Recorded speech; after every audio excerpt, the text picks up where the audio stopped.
အမေရိကန်နဲ့အစ္စရေးတို့ကအီရန်ကိုအကြီးအကျယ်တိုက်ခိုက်လိုက်ပြီးတဲ့နောက်မှာကမ္ဘာတစ်ဝန်းမှာရှိတဲ့အစိုးရတွေကအသီးသီးထုတ်ပြန်ချက်တွေထုတ်ပြန်လာပါတယ်။လက်ရှိဒီအခြေအနေကနေဒေသတွင်းစစ်ပွဲကြီးစီကိုကူးပြောင်းသွားနိုင်မလားဆိုပြီးတော့လည်းစိုးရိမ်နေကြပါတယ်။အများစုကတော့အတင်းမာမှုတွေကိုမမြင့်တက်အောင်ထိန်းသိမ်းလုပ်ကြဖို့ပြဿနာကိုစစ်မဖြစ်အောင်တန်တမန်နီးလန်းနဲ့ပြန်လည်ဖြေရှင်းကြဖို့တိုက်တွန်းနေကြပါတယ်။ဒါပေမဲ့တချို့နိုင်ငံတွေကတော့အီရန်ရဲ့နျူကလ িয়ার အစီအစဉ်ကိုတားဆီးဖို့လိုအပ်တယ်ဆိုပြီးတော့အမေရိကန်ဦးဆောင်တဲ့စစ်စင်ရေးကိုထောက်ခံနေကြပါတယ်။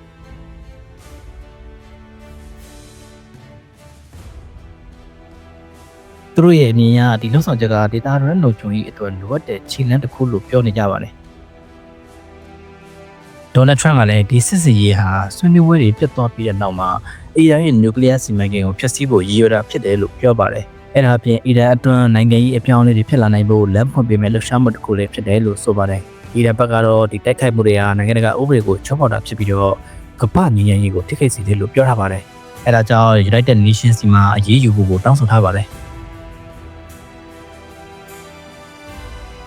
အမေရိကန်နဲ့အစ္စရေးတို့ကအီရန်ကိုတိုက်ခိုက်ခံရတဲ့ပတ်သက်ပြီးတော့တရုတ်ဘက်ကတော့ပြင်းပြထန်ထန်ကန့်ကွက်ရှုတ်ချလိုက်ပါတယ်။တရုတ်အစိုးရရဲ့အမြင်အရဒီလုပ်ရဟာနိုင်ငံတကာနိုင်ငံရဲ့အချို့အခြားကိုလက်မခံနိုင်ကြအောင်ချိုးဖောက်ထားတာဖြစ်တယ်လို့နိုင်ငံတကာစီမင်းစည်းကမ်းတွေကိုလည်းမလေးစားခြင်းဖြစ်တယ်လို့ဆိုပါတယ်။အခုလိုတိုက်ခိုက်မှုတွေပြုလုပ်တာဟာအမေရိကန်နဲ့အီရန်ကြားတပ်တမန်ဆွေးနွေးမှုတွေကိုဆက်လက်လှုပ်ဆောင်နေချိန်မှာဖြစ်ပေါ်ခဲ့တာကြောင့်တပ်တမန်ရေးချိုးမှအားထုတ်မှုတွေကိုတိုင်းဆိုင်ထိခိုက်ပြပြစီခဲ့တယ်လို့ပြောကြားခဲ့ပါတယ်။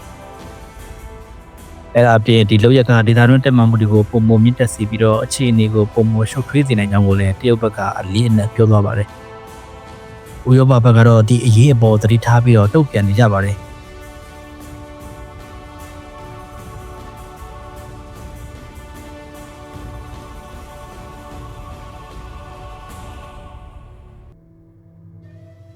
လက်ထံကတော့ဒီတက်ခတ်မှုမှာသူတို့မပါဝင်ကြောင်းပြောဆိုခဲ့ပြီးတော့စစ်ပွဲကြီးအဖြစ်မပြောင်းတော့ဘူးမျှော်လင့်ထားတယ်လို့ဆိုပါတယ်။ဂျာမနီဘက်ကလည်းအစ္စရေးဘက်ကသူတို့ကိုကြိုတင်အကြောင်းကြားထားခဲ့တယ်လို့အတည်ပြုပါတယ်။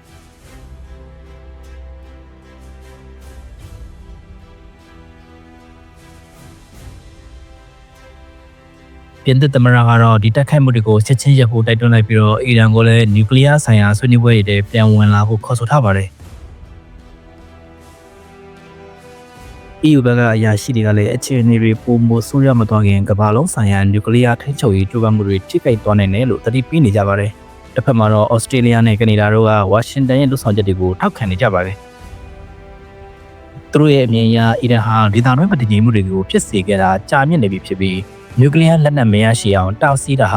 နိုင်ငံတကာငြိမ်းချမ်းရေးအတွက်လိုအပ်တယ်လို့ယူဆကြပါတယ်။ဒါပေမဲ့စပိန်ကတော့ဒီတိုက်ခိုက်မှုကိုစစ်ပွဲအရှိန်မြင့်တင်လိုက်တာလို့ရှုတ်ချခဲ့ပြီးတော့ဆွေဒင်ကလည်းအီရန်အတွင်းပြည်တွင်းဖိနှိပ်မှုတွေကိုကန့်ကွက်ကြောင်းပြောထားခဲ့တယ်လို့နျူကလ িয়ার လက်နက်မရရှိရေးကိုလည်းထောက်ခံထားပါတယ်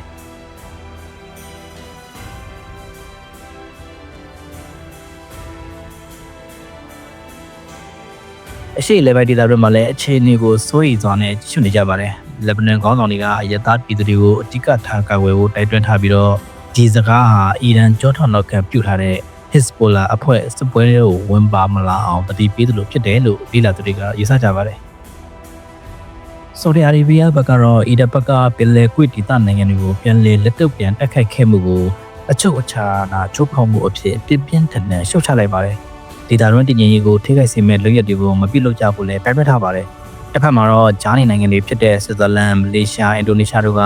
တန်တမန်နီလန်နဲ့ပြဿနာကိုအများဆုံးဖြေရှင်းကြဖို့အရေးပေါ်တောင်းဆိုနေကြပါတယ်။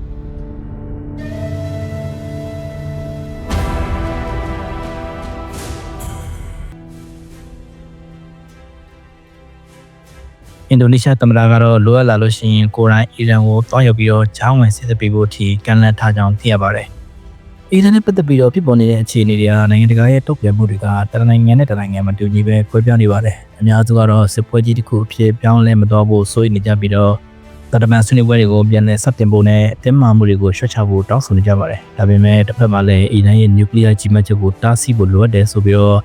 United States ရဲ့လှုပ်ဆောင်ချက်ကိုထောက်ခံနေသူတွေရှိပါတယ်။သူတို့အမြင်ကဒီလိုအရေးယူမှုတွေဟာဒေသတွင်းနဲ့ကမ္ဘာလုံးဆိုင်ရာလုံခြုံရေးအတွက်လိုအပ်တဲ့ခြေလှမ်းတစ်ခုဖြစ်နိုင်တယ်လို့ယူဆကြပါတယ်။အခုလိုအပြန်အလှန်တိုက်ခိုက်မှုတွေစတင်နေပြီဖြစ်တဲ့အတွက်ဒီအကျက်တဲဟာအရှိအလဲပိုင်းဒေသတစ်ခုလုံးကိုမတိမငြိမ်ဖြစ်စေမဲ့အရေးရှိစစ်ပွဲကြီးတစ်ခုအဖြစ်ပြောင်းလဲသွားမလားဆိုပြီးတော့ကမ္ဘာခေါင်းဆောင်များသူကစိုးရိမ်ပူပန်နေကြပါတယ်။